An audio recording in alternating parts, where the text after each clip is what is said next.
പിന്നെ അമ്മമാർക്കൊക്കെ ഉള്ള ഒരു ആദ്യം എന്താണെന്ന് വെച്ചാൽ ആദ്യമായിട്ട് നോമ്പെടുക്കാൻ ചെറിയ കുട്ടികൾ നോമ്പെടുത്ത് തുടങ്ങുമല്ലോ. അപ്പോൾ ആ സമയത്ത് കുട്ടികൾക്ക് ആവശ്യമുള്ള പോഷകാഹാരം ലഭിക്കുന്നുണ്ടോ? വളർച്ചയുടെ സമയമാണ്, നല്ല ഭക്ഷണമൊക്കെ ലഭിക്കേണ്ട സമയമാണ്. അപ്പോൾ ഒരു മാസം നീളുന്നൊരു നോമ്പ് പ്രോസസ്സൊക്കെ പോകുമ്പോഴത്തേക്കും ഇവർക്കൊരു മാൽ ന്യൂട്രീഷൻ ആയി പോകുമോ, അല്ലെങ്കിൽ എന്തൊക്കെ കാര്യങ്ങൾ ശ്രദ്ധിക്കണം, ഇവരുടെ ഭക്ഷണം എങ്ങനെയായിരിക്കണം തുടങ്ങിയ ഒരുപാട് സംശയങ്ങളുണ്ട്. അപ്പോൾ കുട്ടികൾ നോമ്പെടുക്കുമ്പോൾ എന്താ അഡ്വൈസ് ചെയ്യുക?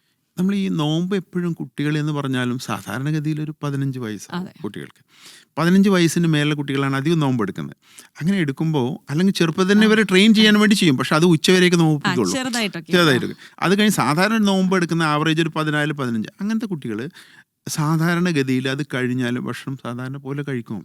അവരുടെ കേസിൽ സാധാരണ ഫുഡിന് ഒരു ന്യൂട്രീഷ്യൽ ഡെഫിഷ്യൻസി വരാൻ ഒരു ചാൻസ് ഇല്ല. പക്ഷെ അവിടെ ശ്രദ്ധിക്കാനുള്ളത് പലപ്പോഴും ഈ നോമ്പ് തുറന്നിട്ട് അധിക പേരും കഴിക്കൽ ഫ്രൂട്ട്സ് തന്നെയാണ്. അപ്പോൾ അതുകൊണ്ട് വൈറ്റമിൻസ് ഡെഫിഷ്യൻസീസ് അങ്ങനത്തെ കാര്യങ്ങളൊന്നും ഉണ്ടാവത്തില്ല.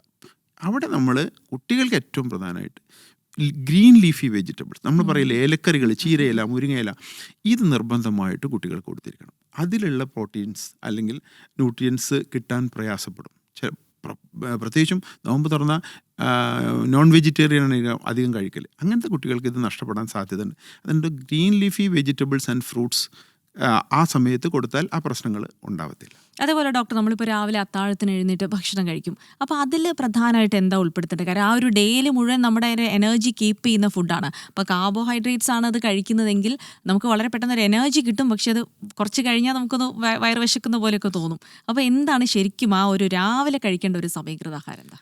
സാധാരണഗതിയിൽ എല്ലാവർക്കും, നമ്മൾ മലയാളി എന്ന് പറഞ്ഞാൽ അരിയാഹാരം ഇല്ലാതെ അവർക്ക് ചിന്തിക്കാൻ പറ്റത്തില്ല. നമ്മൾ ഏത് പ്രമേഹക്കാരനോട് പറഞ്ഞാലും അരിയാഹാരത്തിൻ്റെ അപ്പുറത്തേക്ക്, അപ്പം അരിയാഹാരം തന്നെയാണ് ഏറ്റവും. പക്ഷേ അവിടെ എന്ത് ചെയ്യണം വെച്ചാൽ നമുക്ക് ഫൈബർ കണ്ടൻറ്റ് കൂടുതലുള്ള, അപ്പോൾ ഓട്സ് ഫൈബർ കണ്ടൻറ്റ് കൂടുതൽ, മില്ലറ്റ്സ് ചെറുധാന്യങ്ങൾ, ഇത് നമ്മൾ ഫുഡിൽ അത്താഴത്തിൻ്റെ ഫുഡിൽ ചേർത്താൽ ഒരു ഫുൾനെസ് ഫീൽ ചെയ്യും, സ്ലോലി ബോഡിയിൽ അബ്സോർപ്ഷൻ ഉണ്ടാവുള്ളൂ.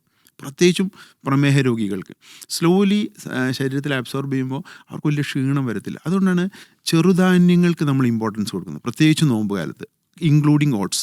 അങ്ങനെ കൊടുക്കുമ്പോൾ സ്വാഭാവികമായിട്ട് ആ വിശപ്പ് അത്ര തന്നെ ഫീൽ ചെയ്യത്തില്ല, ഈവൻ ഡീഹൈഡ്രേഷൻ പോലും അത്ര ഉണ്ടാവത്തില്ല. അതുകൊണ്ട് എപ്പോഴും നമ്മൾ പ്രായമുള്ള ആളുകൾക്ക് അത്താഴം കഴിക്കുമ്പോൾ നമ്മൾ പറയുന്നത് മില്ലറ്റ്സ് അത് പ്രൊമോട്ട് ചെയ്താൽ ആ ഒരു പരിധി വരെ അത് പരിഹരിക്കാൻ പറ്റും. മറ്റുള്ളവരുടെ അടുത്ത് നമ്മൾ അവർ ഡിപ്പെൻസാണ്. ചിലർക്ക് അന്നേരം ജ്യൂസ് മാത്രം മതിയാവും, ചിലർക്ക് ഇങ്ങനെ ശീലിച്ചതല്ലല്ലോ ഈ 5 മണിക്ക് ഭക്ഷണം കഴിക്കുന്ന ശീലം. അപ്പോൾ അതിലേക്ക് എത്തിച്ചേരാനും അത് അബ്സോർബ് ചെയ്യാനൊക്കെ പ്രയാസം ഉണ്ടാവും. അത് ഓരോ വ്യക്തികൾക്കനുസരിച്ച് വ്യത്യാസം വരും. പിന്നത്തെ ഒരു വലിയ പ്രശ്നം ഉറക്കമാണ്. കാരണം ഒരു ഫാമിലി ഗെറ്റ് ടുഗെദറിൻ്റെ ഒക്കെ സമയമാണ്. പിന്നെ രാത്രി വൈകിട്ടുള്ള തറാവീ നിസ്കാരമൊക്കെ കഴിയുമ്പോഴത്തേക്ക് ഒരു സമയമാവും. പിന്നെ രാവിലെ അത്താഴത്തിന് എണീറ്റ് അപ്പോഴും പ്രാർത്ഥനയൊക്കെ ഉണ്ട്. സാധാരണ ഒരു ജോലിക്ക് പോകുന്ന ആളാണെങ്കിൽ പ്രോപ്പറായിട്ട് ഉറങ്ങുക എന്ന് പറയുന്നത് കുറച്ച് ബുദ്ധിമുട്ടുള്ള കാര്യമായിരിക്കും. അപ്പോൾ ഈ സമയത്ത് ഉറക്കം എത്രത്തോളം പ്രാധാന്യമാണ്? അതിന് പിന്നെ നമുക്ക് ഈ നഷ്ടപ്പെട്ടു പോകുന്ന ഉറക്കത്തെ പിന്നീട് ആ ദിവസം തന്നെ ഉറങ്ങി തീർക്കേണ്ടതുണ്ടോ? അല്ല, ഇതിൽ ഈ ഉറക്കം ഡിപ്പെൻസ്. ഇപ്പോൾ പ്രായമുള്ള ഒരാൾക്കാണെങ്കിൽ 7 മണിക്കൂർ, സാധാരണക്കാരൻ നമ്മൾ പറയും 7 മണിക്കൂറാണ്, 6 to 7 മണിക്കൂർ ഹെൽത്തി ആയിട്ട് നല്ല ഉറക്കം കിട്ടണം. ഇതാണ് നമ്മൾ പറയുക. അത് സാധാരണഗതിയിൽ ഒരാൾ ഒരു 7 മണിക്ക് നോമ്പ് തുറന്ന് രാത്രി നമസ്കാരം കഴിഞ്ഞ് 10 മണിക്ക് കിടന്നുറങ്ങി അയാൾ 5 മണിക്ക് എണീക്കുന്നുള്ളൂ, അല്ലേ? അപ്പോൾ സുഖമായിട്ടൊക്കെ 7 മണിക്കൂർ ഉറക്കം കിട്ടുന്നുണ്ട് സാധാരണ ഒരു പ്രായമുള്ള ഒരാൾക്ക്. ഇനി പ്രായമുള്ള അയാൾക്ക് ജോലിക്ക് പോകാത്ത ഒരാളാണ്, ഒരു ഉദ്യോഗസ്ഥനാണ്, അയാൾക്ക് ഉച്ചയ്ക്ക് വേണേൽ 1 മണിക്കൂർ ഉറങ്ങാം. അപ്പോൾ ഉറക്കം നഷ്ടപ്പെടുന്നു എന്ന് പറയുന്നത് അത്ര തന്നെ ക്ലിയർ അല്ല. ഏകദേശം എല്ലാവരും അതേ സമയം തന്നെ ഉറങ്ങുന്നുണ്ട്. അവർ യൂട്ടിലൈസ് ചെയ്യുന്നതിന് പിന്നെ ചിലർക്ക് കൂടുതൽ പ്രാർത്ഥിക്കേണ്ടി വരും, അങ്ങനെ ആഗ്രഹമുള്ള അത് നോക്കൂ, നമ്മൾ എന്തെങ്കിലും കൂടുതൽ ചെയ്യുന്നുണ്ടെങ്കിൽ എന്തെങ്കിലും അവിടെ നമ്മൾ അവിടെ ചെലവഴിക്കണ്ടേ? നമ്മൾ ചെലവഴിക്കുന്നത് കൊണ്ട് അവരുടെ ആ പുണ്യം കിട്ടാൻ വേണ്ടിയിട്ട് അവരതിൽ ത്യാഗം ചെയ്യുന്നു എന്നുള്ളതാണ് ഉറക്കൊഴിക്കുന്നുണ്ടെങ്കിൽ അതിൻ്റെ പ്രത്യേകത.